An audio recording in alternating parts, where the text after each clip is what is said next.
Dear student, तो आज हम लोग पढ़ेंगे पाइथागोरस थ्योरम। ठीक है। तो बेसिक ऑफ ट्राइंगल में मैं आपको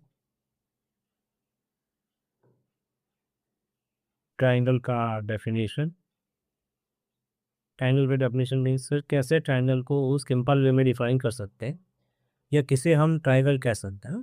तो चाहता बना ये कि ये ऐसा कोई फिगर बन गया थ्री साइड का, तो वो ट्राइंगल हो गया। मैंने इस पे कहा था कि ठीक है, जनरल डेफिनेशन क्या है, three sided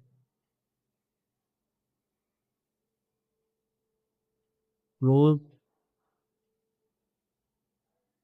bounded figure is called triangle. Okay, beta. What we say? A three-sided close-bounded figure is called triangle. ठीक है सर, ये तो डेफिनेशन बढ़िया है कि सर तीन साइड का है फिगर, क्लोज्ड है एंड बाउंडेड है। क्लोज्ड मीन्स कि ये कहीं से भी खुला नहीं है, बेटा ऐसा ओपन है क्या? नहीं, क्लोज्ड है था। और दूसरा क्या बेटा? बाउंडेड। बाउंडेड मीन आप समझ लीजिए इस तरीके से कि कोई ना कोई एरिया कवर करता है। बाउंडेड कोई एरिया कवर करता है, ठीक है, लेकिन सिर्फ इतने से ट्राइंगल नहीं पहुंच जाएगा। है ना? क्या होना चाहिए था? मैंने बताया था, आप पूरी डेफिनेशन बना दूंगा। मैंने बताया था क्या बताया था मैंने, कि दो साइड का सम, फॉर एग्जांपल जैसे मान लीजिए मैंने कहा ये 1 है 2 है और 3 है, तो क्या ये सर ट्राइंगल ग्राफिकली पॉसिबल है? नहीं बना, ये ग्राफिकली पॉसिबल नहीं है। क्यों? क्योंकि दो उसमें थ्योरम लगते हैं, या तो इसके प्रिंसिपल है, मतलब दो लॉ है के। पहला क्या कि कोई भी दो साइड का सम तीसरी पैर से बड़ा होना चाहिए। तो देखिए 3+2 का सम करूँगा मैं, तो 1 से बड़ा है, तब तो हो गया। लेकिन ऐसा नहीं है। अभी देखिए आप, अगर मैं 1+2 का सम कर दे रहा हूँ तो वो 3 के इक्वल आ रहा है, मतलब इन दोनों साइड का सम जो है वो इसके इक्वल है। और ये क्या है? ये गलत। ठीक है। तो किसी ट्रायंगल में दो साइड का सम हमेशा दिशा पाई से बड़ा होना चाहिए। ठीक। दूसरा क्या था?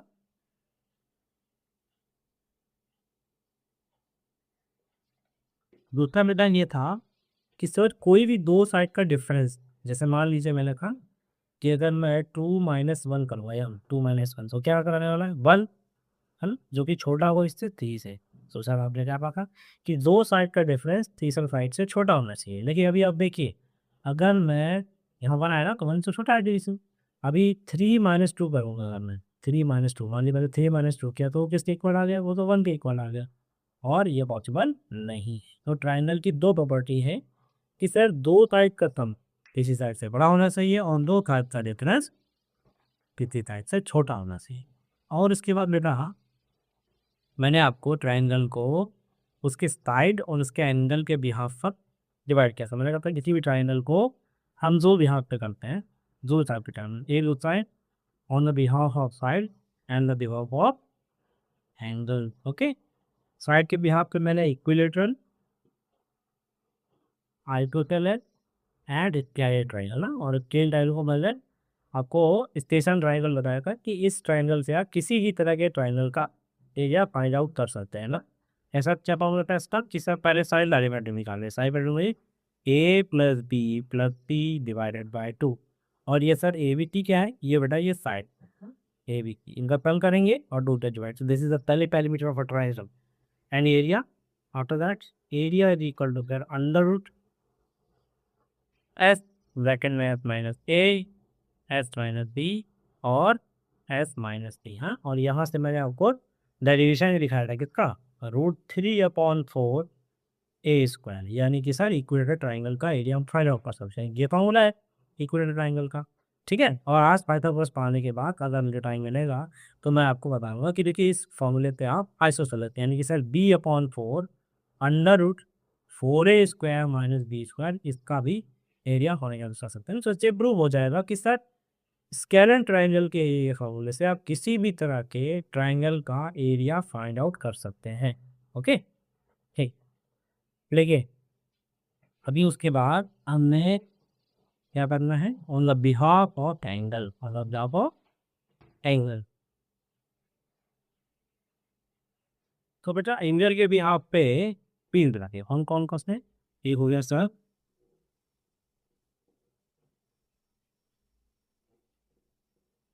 पहला है एक्यूट एंगल ट्राइंगल, पहला क्या है एक्यूट एंगल ट्राइंगल, फिर होगा ऑब्ट्यूज एंगल ट्राइंगल, और इसी में आता है राइट एंगल ट्राइंगल। ठीक है, एक्यूट एंगल ट्राइंगल का मतलब वन ऑफ इट्स, यानी कि कोई भी इसका एक एंगल, और इधर पे और ये राइट एंगल ट्राइंगल, एक पे ही हमको पढ़ना है, इसी के बारे में पढ़ना है हमें, ए बी सी ना। मान लीजिए मैंने कहा एक्यूट एंगल ट्राइंगल, इसके सारे एंगल 90 से छोटे होने चाहिए, यानी कि सर मान लीजिए ये 50 हो गया, ये 70 हो गया, बस साइन कितना हो गया 160 हो गया, है ना, सब 90 से छोटे होने चाहिए सारे एंगल इसके। और ऑब्ट्यूज में वन ऑफ इट्स एंगल, कोई भी एक एंगल बस 90 से बड़ा हो गया, मतलब ये 120 हो गया, ये 30 हो गया, तो 120 पर 30 कितना हुआ 160, और ये भी 30 हो गया। ठीक, राइट एंगल ट्राइंगल में one of its angle is equal to what 90 degree, एक एंगल इसका 90 डिग्री का होना चाहिए, यानी कि इसकी कोई दो साइड आपस में परपेंडिकुलर होनी चाहिए ना। देखिए यहाँ मैं कह सकता हूँ कि A B is perpendicular to what B C, और इसके बारे में ही हमें डिस्कस करना है, यही पैटागोरस पढ़ना है। तो पैटागोरस में आने से पहले मैंने आपको ट्राइंगल वो दो बेसिस पे साइड्स और एंगल के बेसिस पे डिफाइन किया, फिर इसमें से एंगल के बेसिस पे जो राइट एंगल ट्राइंगल होता है उसको मैंने डिफाइन किया, और इस पर ही पाइथागोरस थ्योरम बेस्ड है ना, तो अब उसको बढ़ाइए आगे।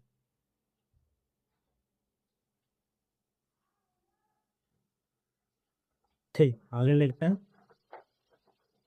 तो सर जल्दबाजी नहीं करते हैं और अब देखते हैं सर क्या है पाइथागोरस थ्योरम। ठीक है, तो आप समझिए इस चीज़ को क्या है। तो जैसे मैंने ट्राइंगल बनाया बेटा, ये देखिए, हाँ,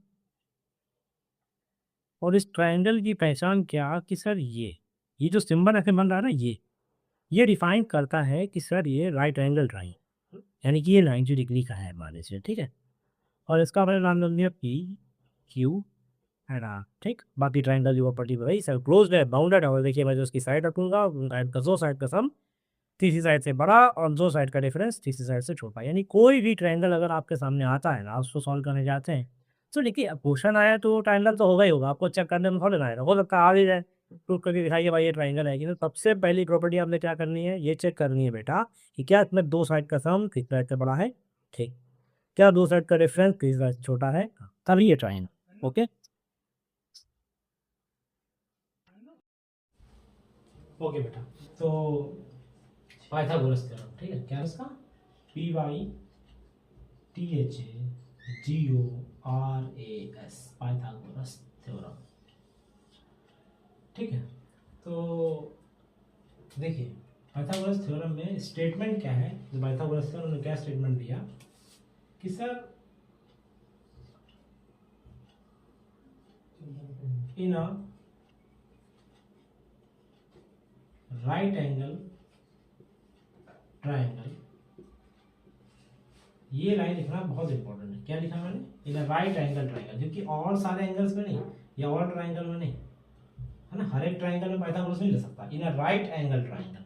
ठीक है, right angle triangle means one of its angle is 90 degree, और अगर किसी ट्राइंगल में वन एंगल 90 डिग्री हो गया तो दूसरा तो 90 हो ही नहीं सकता, क्यों, क्योंकि ट्राइंगल के इंटीरियर एंगल का सम कितना होता है बेटा 180 है, तो one of its angle if 90 degree, तो अनदर इज जो भी होंगे वो 90 से छोटे ही होंगे। तो in a right angle triangle the square of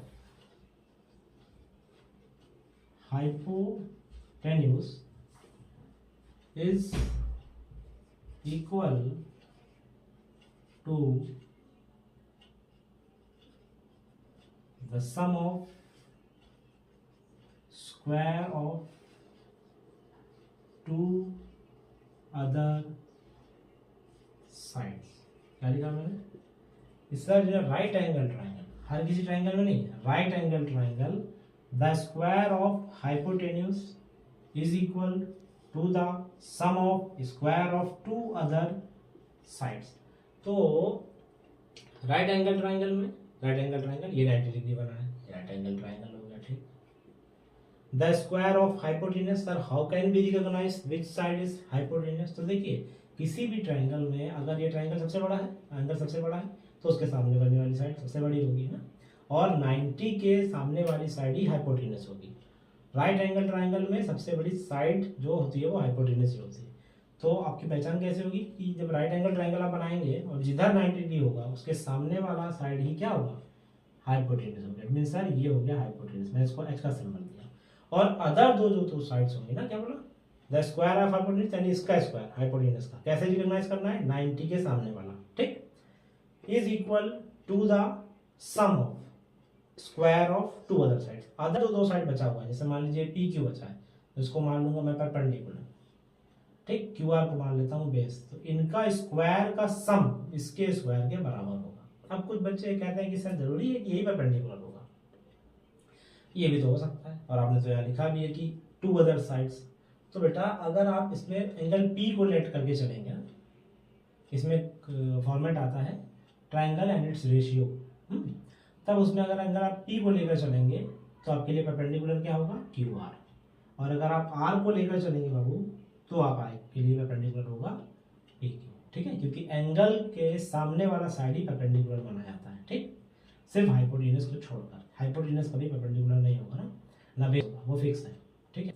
तो यहाँ से क्या फाइंड निकलेगा कि सर पी आर का जो स्क्वायर होगा, क्योंकि वो क्या है, परपेंडिकुलर है, हाइपोटेन्यूज सॉरी, पी आर का जो स्क्वायर होगा बेटा वो पी क्यू के स्क्वायर के और क्यू आर के स्क्वायर के बराबर होगा, ठीक, ये मुझे बताना होगा, ठीक। और this is the theorem, Pythagoras theorem, ठीक है। और यहाँ आप लिख सकते हैं कि सर एच का स्क्वायर जो होगा वो पी के स्क्वायर के और बी के स्क्वायर के बराबर होता है। ये पी भी चेंज भी हो सकते हैं, ऐसा नहीं है, ये भी पी हो सकता है, ये भी हो सकता है ना, वो तो जब किस एंगल की आप बात कर रहे हैं, आर के बिहाफ पर ये परपेंडिकुलर है और पी के बिहाफ पर ये परपेंडिकुलर है, ठीक है। तो आई होप आपको समझ में आया, देखिए थोड़ा,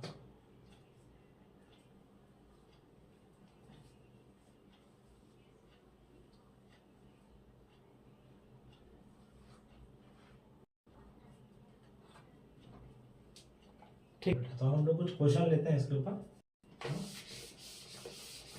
देखिए इसमें बहुत कुछ कराऊंगा आपको पाइथागोरस में, अभी जल्दबाजी नहीं करते हैं, तो क्योंकि मैंने नाम ही रखा है बेसिक्स ऑफ ट्राइंगल, तो ऐसा लेते हैं ना कि अगर कोई 6-7 स्टैंडर्ड का बच्चा भी देखेगा, 8 स्टैंडर्ड का बच्चा भी देखेगा, तो उसको भी ये समझ में आना चाहिए। तो हम कुछ सिंपल ट्राइंगल्स लेंगे, है ना, कुछ क्वेश्चंस लेंगे ऐसे रैंडमली, और फिर उनके ऊपर करके देखेंगे ना, ठीक है। तो मैं आपको ट्राइंगल बना रहा हूँ बेटा, आप उनको देखिए।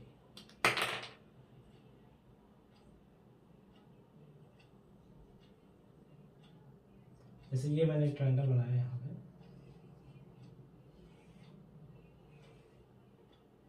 इसका है 8 सेंटीमीटर और ये दिया 10 सेंटीमीटर, ठीक है। इस पर मैं अपनी तरफ से भी लिख दे रहा हूँ, क्वेश्चन होता है ऐसा, हाँ, ये रेशियो ट्रिग्नोमेट्री वो ये है ऐसा, और ये दो मैं भी कर रहा हूँ क्योंकि हमारा बोर्ड इतना बड़ा है नहीं, अभी इस पर एक दो क्वेश्चन करते हैं, दो ले लेते हैं कॉल, A3 4 और एक और लेता हूँ यहाँ पे ट्राइंगल,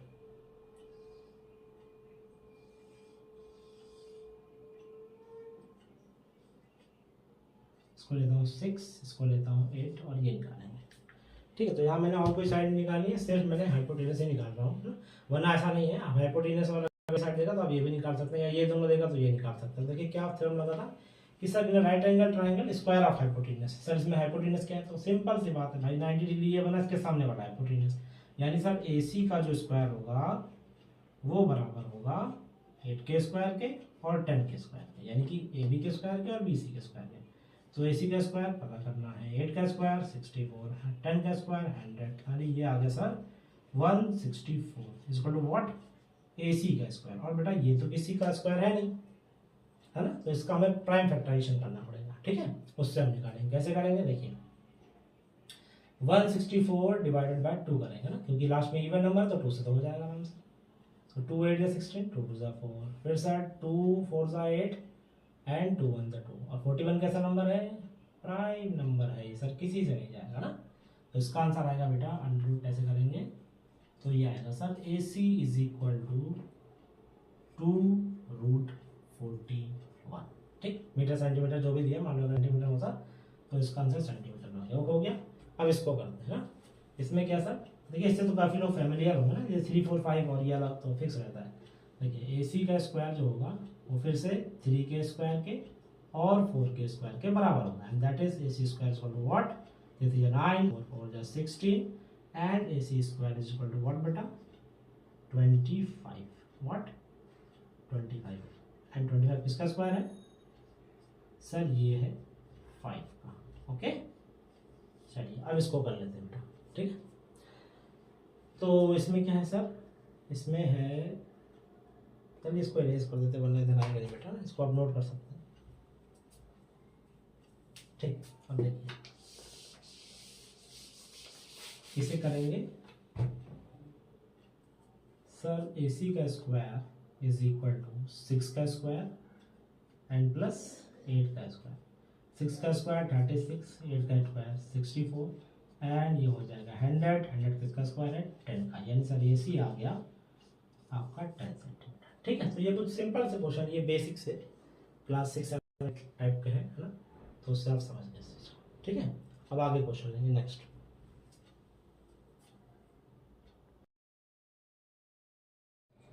तो प्यारे बच्चों डियर स्टूडेंट हमने यहाँ पर एक क्वेश्चन लिया है a rectangle has a sides of length 5 centimetre and 10 centimetre how long is the diagonal of the rectangle ठीक है। तो पहले रेक्टेंगल बनाते हैं बेटा रेक्टेंगल किस फैमिली से बिलोंग करता है तो सर रेक्टेंगल बिलोंग करता है क्वाड्रिलेटरल की फैमिली से और what is quadrilateral sir a four sided close bounded figure is called triangle. जैसे सॉरी क्वाड्रिलेटर जैसे ट्रायंगल का होता है ना 3 साइडेड क्लोज बाउंडेड फिगर उसी तरह हर एक क्वाड्रिलेटर के लिए अ 4 साइडेड क्लोज बाउंडेड फिगर ठीक है। अच्छा और इसकी फैमिली में आपके kite parallelogram rectangle square parallel ना और ट्रापेजियम ये सब आते हैं। तो ठीक है सर मान लीजिए रेक्टेंगल लिया मैंने उसकी साइड्स कितनी है 5 सेंटीमीटर एंड 10 सेंटीमीटर। देखिए अगर मैं इसको 5 सेंटीमीटर ले लेता हूँ लेट बी और सर इसको ले लेता हूँ 10 सेंटीमीटर ना तो आप जानते हैं अपोजिट इक्वल होती है सर ये 10 सेंटीमीटर होगी और ये 5 सेंटीमीटर होगी ना और बोल रहे हैं कि इसका डायगोनल कितना बड़ा होगा तो सर ये रहा डायगोनल इसका ठीक ये हमें पता करना है। अच्छा तो कुछ बच्चे बोलेंगे कि सोच सकते हैं मतलब बच्चे कि सर डायगोनल इसका निकालने के लिए ये पाइथागोरस अब क्यों लिख रहा है इससे क्यों सॉल्व कर रहे हैं आप सीधा डायगोनल का फॉर्मूला लगाइए ना क्या लगाएंगे diagonal formula sir diagonal is equal to under root L square plus B square but बेटा ये इसकी मदद से ही आया है यही हमें यहाँ देखना है ठीक है। कैसे देखिए और अगर डायगोनल का फॉर्मूला ये लग रहा है तो कैसे लग रहा है मैंने आपसे क्या कहा था कि रेक्टेंगल के अंदर आप पाइथागोरस फॉर्मूला तभी अप्लाई कर पा रहे हैं डायगोनल के लिए बिकॉज ऑफ यहाँ पर राइट एंगल ट्रायंगल का फॉर्मेशन हो रहा है। कहाँ हो रहा है तो ट्रायंगल में कितने वर्टिसेस रेक्टेंगल में कितने वर्टिसेस 4 सर 1 2 3 एंड 4 ओके। और बेटा हर एक वर्टिसेस पे कितने डिग्री का एंगल बन रहा है 90 मैंने कहा था ना ये सिंबल है 90 का ये ऐसा ऐसे ये जैसे मैंने कहा ना यहाँ पर 90 डिग्री तो सर ये सिंबल है इसका। और सर अगर आप इस साइड को इससे मिला देंगे देखिए एक उसी से अगर हम मिलाते हैं तो देखिए राइट एंगल ट्रायंगल बना ट्रायंगल ए डी सी क्या है राइट एंगल ट्रायंगल है और इधर से भी है ए बी सी से। और अब क्या करें ये देखिए ये आप इसको इरेज कर दिया ठीक है कर दिया इरेज करने के बाद बेटा ये देखिए ये बन के आया राइट एंगल। अब थोड़ी देर के लिए लेट कर लीजिए कि अगर मान लीजिए कि सर इसे मैं लेंथ मान लेता और इसे मैं ब्रेड्थ मान लेता और फिर मैं कहता कि यहाँ पाइथागोरस अप्लाई कर देता। तो क्या कहते हैं कि सर जो मान लीजिए क्या लिया था ए बी सी हाँ तो ए सी था तो सर ये ए सी इसका हाइपोटेनस है तो मैं कहता ठीक है तो ए सी का स्क्वायर होगा वो ए डी के स्क्वायर के और डी सी के स्क्वायर के बराबर होगा। तो बेटा ए सी तो पता है नहीं वो तो पता करना है तो ए डी क्या है सर बी का स्क्वायर यानी कि ठीक ब्रेथ का स्क्वायर डी सी क्या है सर मान लीजिए लेंथ है इसकी तो लेंथ का स्क्वायर ए सी स्क्वायर ये आया तो ए सी कैसे निकला ए सी निकलेगा सर अंडर रूट लगाएंगे यहाँ पर और यहाँ तो ये तो अंडर रूट से फ्री हो जाएगा ए सी और ये बचेगा under root L square plus B square. तो that's why the diagonal of a triangle okay if apply the formula D is equal to under root L square plus B square it imply with the help of Pythagoras means it generated from the Pythagoras theorem okay so आप समझ पा रहे होंगे इसको। अब देखिए आगे तो सर किसी भी रेक्टेंगल का डायगोनल फाइंड करने के लिए हम लगाते हैं पाइथागोरस फार्मूला यानी कि sir d is equal to हो जाएगा ठीक, यानी कि डी का स्क्वायर जो होगा, ठीक है, वो होगा लेंथ के स्क्वायर यानी 5 के स्क्वायर के, और इधर ये 10 के स्क्वायर, ठीक।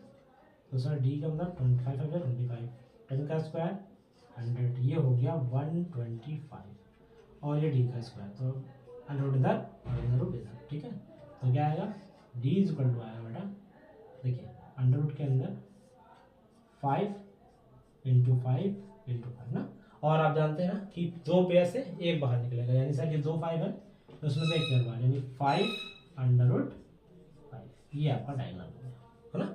और यही काम हम लोग स्क्वायर में भी करेंगे, स्क्वायर में दिखाएंगे कि स्क्वायर का जो डायगोनल होता है वो भी इससे ही फाइंड होता है, वो नेक्स्ट क्वेश्चन में। ओके, तो अब हम लोग स्क्वायर के लिए करेंगे ना, स्क्वायर नहीं लग रहा है क्या भाई, रेक्टेंगल जैसा लग रहा है, थोड़ा और छोटा कर लेता हूँ उसको, तो लग रहा है भाई पी क्यू आर एस, ठीक है।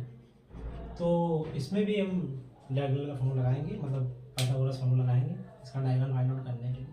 तो लेकिन उसके पहले इसका डायगोनल का फॉर्मूला क्या होता है, तो वो होता है ना डी स्क्वायर ए रूट 2, किधर से आया वो देखिए सर, मान लीजिए ये है, ये है, ये है, और ये भी क्या है, ए है।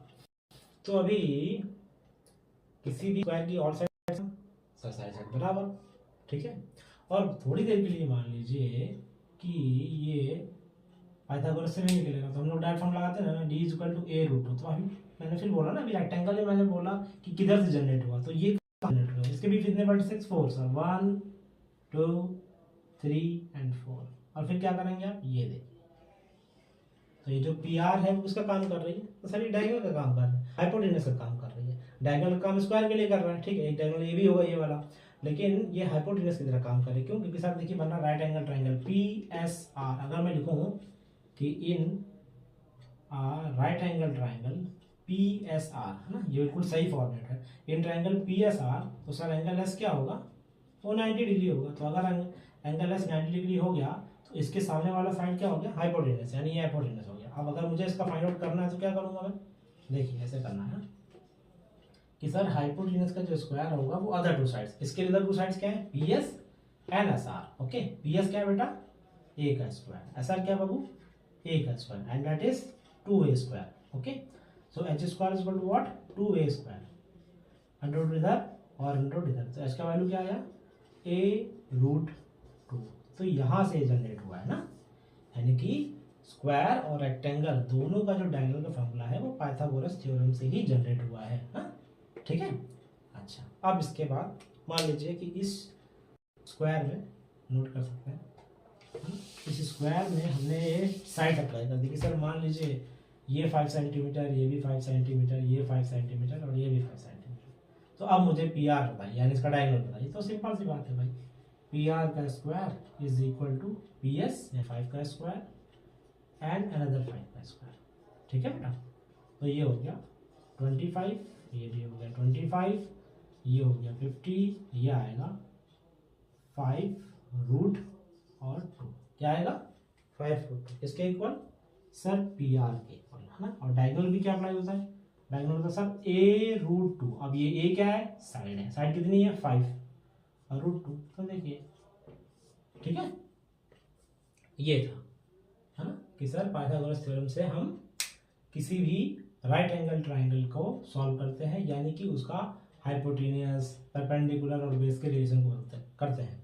तो स्क्वायर में, रेक्टेंगल में या और भी अदर फिगर में जिसमें इस तरह का कुछ फॉर्मेशन होता है, उनके डायगोनल या अदर कोई साइड्स हम इस फॉर्मूले से फाइंड आउट करेंगे, ठीक है। तो ये बेसिकली छोटे क्लास के लिए ही था, लगभग मे बी 6 7 8 9, लेकिन अभी मैं ट्रिग्नोमेट्री के 3 आइडेंटिटी सॉल्व करूंगा इसमें, ठीक है। वो क्लास 9th और 10th के लिए एप्लीकेबल है, उनके लिए, ठीक है। अब ध्यान से इसको देखें कि कैसे वो थ्योरम प्रूव हो जाते हैं पाइथागोरस थ्योरम से, ठीक है। इस पे बेटे मेरे बच्चों, मैं अभी हाइट एंड डिस्टेंस के भी बहुत सारे क्वेश्चन लेकर आपके लिए आऊँगा, ML अग्रवाल के पूरे सॉल्यूशन लेकर आऊँगा, ठीक है। और मैं कोशिश कर रहा हूँ कि मेरी वीडियो क्वालिटी अच्छी हो, थोड़ा टाइम लगेगा बेटा, ठीक है, बट आपको सॉल्यूशन मिलेंगे। और आप कमेंट में भेज सकते हैं अगर आपको कोई किसी चीज़ का सॉल्यूशन चाहिए, तो वो भी मैं बनाऊँगा, ठीक। धन्यवाद।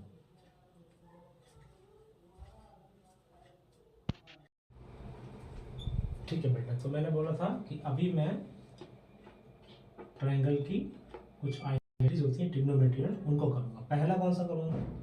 पहले करूँगा sir sine square theta plus cos square theta is equal to 1, first.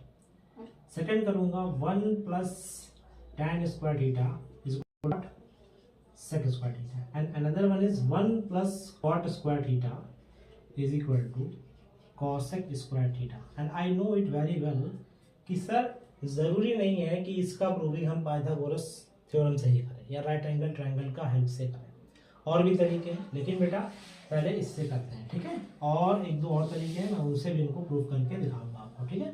लेकिन यहाँ हमारा टॉपिक है पाइथागोरस थ्योरम, ठीक है, राइट एंगल ट्रायंगल, तो उससे हम ठीक है।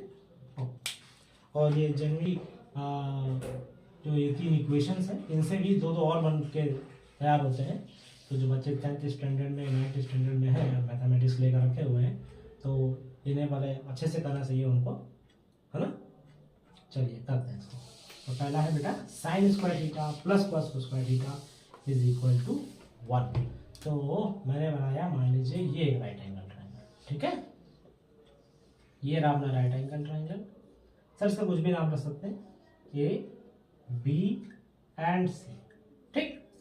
तो बेटा मैंने बोला कि अभी ये मेरा हाइपोटेनस है, ठीक। और अगर मैं सी को लेके चल रहा हूँ तो परपेंडिकुलर ये रहेगा, बेस ये रहेगा। मैंने पहले बताया था एंगल के सामने वाला साइड क्या होता है, परपेंडिकुलर, बाकी बेस हाइपोटेनस फिक्स है क्योंकि वो राइट एंगल यानी कि 90 डिग्री के एंगल के सामने ही बनेगा, ठीक है। तो अगर मान लीजिए मैं सी को लेके चल रहा हूँ यहाँ पर, तो सी के लिए परपेंडिकुलर क्या है, पी, बेस क्या है बेटा ये, और इसी को लेकर चलूंगा मैं यहाँ पर। तो मैंने पहले क्या लिखा, साइन स्क्वायर थीटा। तो सबसे पहले आपको पता होना चाहिए कि सर साइन थीटा क्या होता है। तो बेटा साइन थीटा होता है ना, मैंने पहले बोला 6, 7, 8 क्लास के बच्चों के लिए नहीं है, ये 9, 10 स्टैंडर्ड के बच्चों के लिए है, उनको पता होगा साइन थीटा की वैल्यू क्या होती है, ठीक है। अच्छा, तो साइन थीटा की वैल्यू होता है पी अपॉन एच, यानी सर परपेंडिकुलर अपॉन हाइपोटेनस। और इसको उन्होंने लाल बटे का या पाकिस्तान भूखा प्यासा हिंदुस्तान हरा भरा या पंडित बद्री प्रसाद हर बोले, ऐसा करके। ये देखिए मैं धीरे लिखता हूँ, पंडित बद्री प्रसाद हर हर बोले, ऐसा करके ना। यहाँ साइन थीटा, यहाँ कॉस थीटा, यहाँ टैन थीटा, ठीक। फिर यहाँ कॉसेक, यहाँ सेक, और यहाँ कॉट। अब देखो चलो बता ही देता हूँ। तो यहाँ से पी निकालेंगे तो क्या निकलेगा, साइन अपॉन एच, यानी कि P upon H, sorry sine theta क्या था, पी अपॉन एच, यहाँ लगाइए साइन पी अपॉन एच।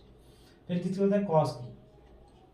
तो कॉस थीटा क्या है, देखिए कॉस क्या है, B upon H, B upon H, तो यहाँ लिख लेंगे बी और एच। बाकी भी निकाल सकते हैं, जैसे टैन होता है ना, पी अपॉन बी, और उसी का उल्टा करेंगे cosec H upon P, sec H upon B, और कॉट बी अपॉन पी, ठीक है। तो इसको एरेज करते हैं, ये करते हैं हम लोग। तो बेटा ये होता है हमारा ना, यानी कि सर साइन थीटा है पी अपॉन एच और कॉस थीटा है हमारा बी अपॉन एच। ट्राइंगल थोड़ा छोटा कर देते हैं, बोर्ड अपना बेटा थोड़ा छोटा है इसलिए लगा सकते हैं, ठीक है। ये रहा हमारा, ये देखिए, आई होप आपको दिख रहा होगा। तो सर ये बी, ये सी, ये परपेंडिकुलर, ये बेस, और ये हाइपोटेनस। परपेंडिकुलर ये क्यों, क्योंकि सी के सामने वाला ले रहा हूँ मैं, ठीक है ना। अच्छा, और यहीं पे लिख दिया मैंने थीटा, ये लीजिए, और थीटा लिया इसको, तो इसके सामने वाले परपेंडिकुलर, ये बेस, ठीक। तो पहले लिखा मैंने साइन स्क्वायर थीटा। अब साइन का वैल्यू क्या होता है, P upon H, cos theta B upon H, ठीक।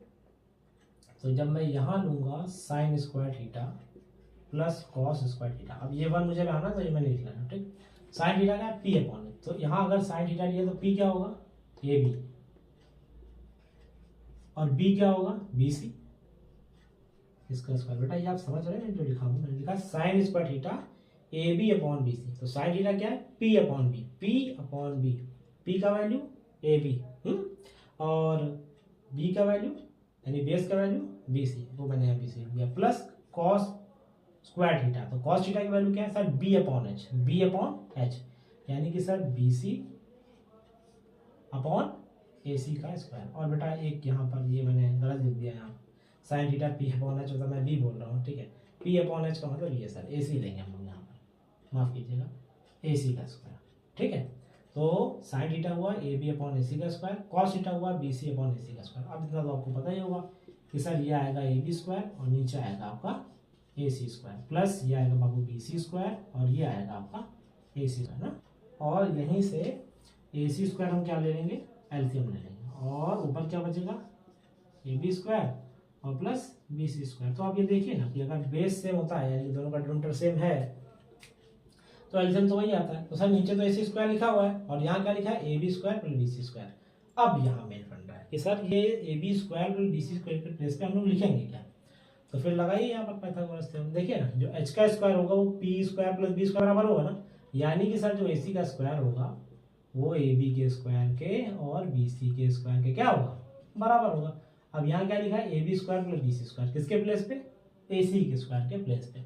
तो यहाँ ये जो A B square plus B C square आ रहा है, यहाँ पर हम क्या लिख सकते हैं सर, ए सी स्क्वायर, नीचे क्या लिखा हुआ है, ए सी स्क्वायर, और ये रिड्यूस होकर क्या बनेगा, 1। बस हो गया प्रूव हमारा कि sir sine square theta plus cos square theta किसके इक्वल है, 1 के। ये हमारी आइडेंटिटी हो गई, ठीक।